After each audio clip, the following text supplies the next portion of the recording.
as well. So look, let's have a look at what Erik ten Hag said last night. He said about his international break plans: we'll have many meetings. We have to improve the structure in and around the club. We also look to the window in January or next summer already, but also to improve our way of play by making plans. So let's focus on the last little bit, because the top bit, I'm actually speaking to someone this afternoon, so probably going to cover that on the 8 o'clock show tonight. Don't forget, Friday night, 8 o'clock, bit of a chilled out vibe.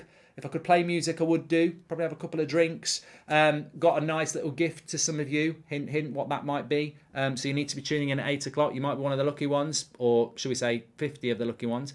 We will also look to the window. So we will also look to the window in January or next summer already, but also to improve our way of play by making plans. That's the key bit I want to talk about here. So... and I've got a little surprise for you this morning as well. I'll tell you about that in a minute as well. So that's the key bit. The international break, I think, is twofold for Erik ten Hag. One is the style of play, and we'll talk about what he's talking about there in a moment, about how many players he's going to be left behind with during the international break and what he wants to do with those. So obviously, you know, I suspect the playing style of things, Erik ten Hag is going to be looking at how we've played in the first few weeks of the season, what's coming up in October before the World Cup, and, you know, strategizing and analysing what's coming and what's gone before, and learning the lessons and working hard on that. But more importantly, this is something that I spoke about before. The bit where he said, we also want to look at the window in January or next summer already. Now, that is big news. This is not in the newspaper. This is not a credible United outlet or a not credible United outlet. This is not somebody who's rung up on the phone and told us something. Nuke, welcome to the Members Club. Thank you very much. This is the manager of Manchester United publicly saying that he wants to look at the window in January and he wants to look at the window next summer. And what this is all about is basically, remember back in May when Erik ten Hag became the manager, and we targeted people like De Jong and Timber and Nunez and Malacia and Dumfries and Eriksson, and, you know, a lot of people in the press quite rightly said it's another player that he's either managed before, or is an Eredivisie player. He's going for those sort of players. And remember, we spoke about it on the channel a couple of times, and we said the reason he's doing that is because the scouting reports he's been given by Man United are terrible. United were scouting for players in the summer from probably this time last year. Certainly from January. They were, you know, Calvin Phillips was mentioned. I mean, Akanji was mentioned. It's funny that both of them have gone to Man City, by the way, because they were both players that United were looking at, as was Alvarez. So, you know, some of those players may well have worked out quite well at Manchester United. But basically, Erik ten Hag got the scouting reports and was like, these are not players that I want.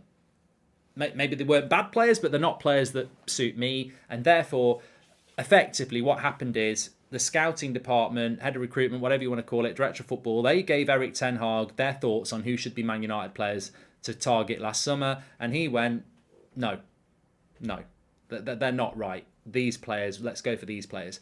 So what Erik ten Hag's talking about the January transfer window and next summer is, we need to be looking at what we need in that team. Whether it's a right back, another striker, whatever, we need to, goalkeeper maybe, we need to look at those positions now, in mid-September, and we need to discuss about it now in mid-September about whether we're going to move for those players in January, or more realistically, are we going to move for them in summer?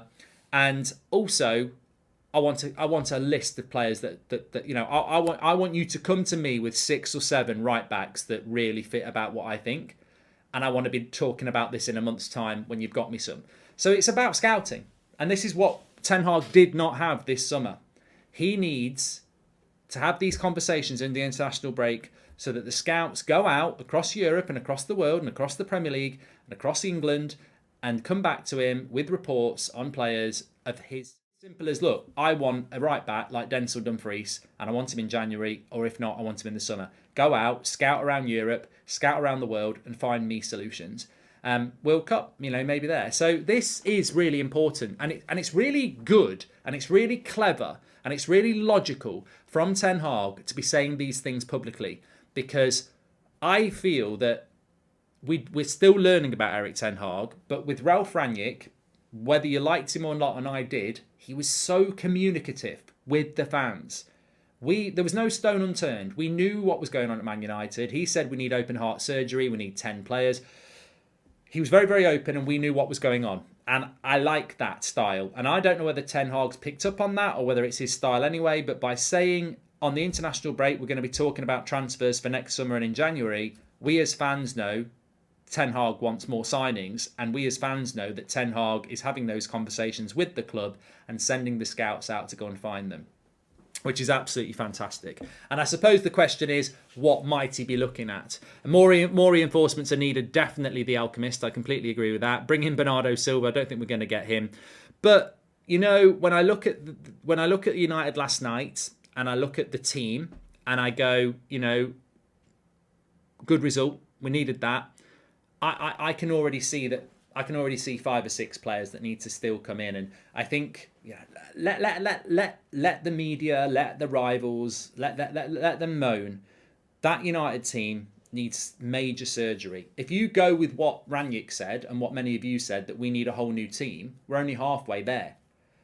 We are only halfway there. We've bought 5 players, one of which was a free transfer, so we need another 5, and we do, and the areas I'd be looking at, and I don't know what Ten Hag's going to do, but if I was Ten Hag, I would look what Ten Hag said last night about the defence. I said this in my match reaction. I hadn't heard what Ten Hag had said, and if you listen to my match reaction from last night, I said, I guarantee you Ten Hag will publicly praise that defence, because they are getting us the results at the moment. They are so good. They are so good. And not only did he praise the defence, he also said that Rafael Varane is the leader and the organiser, which is something I've been saying and many of you have been saying for ages.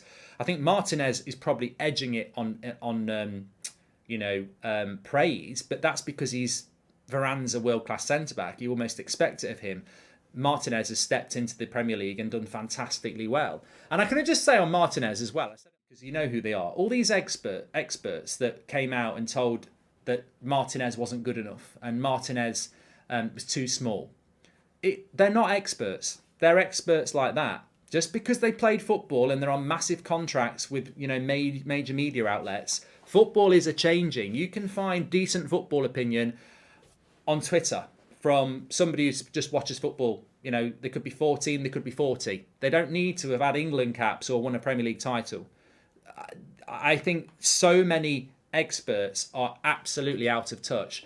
To have sat there publicly or written it publicly that Martinez was going to get exposed because he's 5'9" completely exposes their lack of knowledge of the modern football game.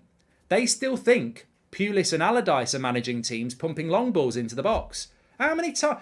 Look, we've got Cristiano Ronaldo up front and we moan about the lack of quality crosses into the box. Not many teams do it anymore. There aren't many teams who whip crosses into the box. The only time Martinez might get exposed is on a corner or a set piece, at which time you've got Ronaldo, you've got Varane, you've got McTominay, you've got Casemiro, all who are good in the air anyway. So this betrays total lack of knowledge from so-called experts about the modern game when they talk about, wait till he comes up against the big striker. Well, we've already played Ivan Toney. There ain't that many teams that do it. And, Haaland doesn't win loads of headers. He's stretching his feet out for a lot of them. So I just think they've been exposed there really, really badly. And, what makes me laugh is that they went in on Martinez knowing... And also, they knew nothing about Martinez, did they? Let's be honest. They knew nothing about Martinez. They didn't watch Eredivisie and they probably didn't watch Ajax in the Champions League. They knew nothing about him. They saw this small player. They were living in the 80s and they went, oh, he's too small. He's going to get exposed by the Wimbledon tactics or the Stoke tactics. And it hasn't actually happened, has it? We need to improve our crossing for Ronaldo, says Majek. So, yeah, and I think that they chose to go after Martinez's height after like one game. And yet they've been watching Harry Maguire for 3 years and never said anything about his lack of pace, his lack of ability to read the game, his lack of his total unsuitability for the modern football of a high line. None of that gets mentioned by these pundits, but they go after somebody for height. Heightists, that's what they are. Heightists. Anyway, back to reality. Ten Hag spoke about Varane and his leadership and organisation skills, which I think was brilliant from Ten Hag to do that. But getting back on point and on this brilliant comment that Ten Hag came out with last night about January transfers and planning for January and planning for the summer. I don't know whether United are going to buy players in January. I don't know that there's money there to spend in January. But what I do know is that this is a work in progress. And Glazers Out is something that was sung superbly last night by fans that had travelled to Moldova, and it keeps happening, and it's fantastic because it's just keeping that message going that United want change.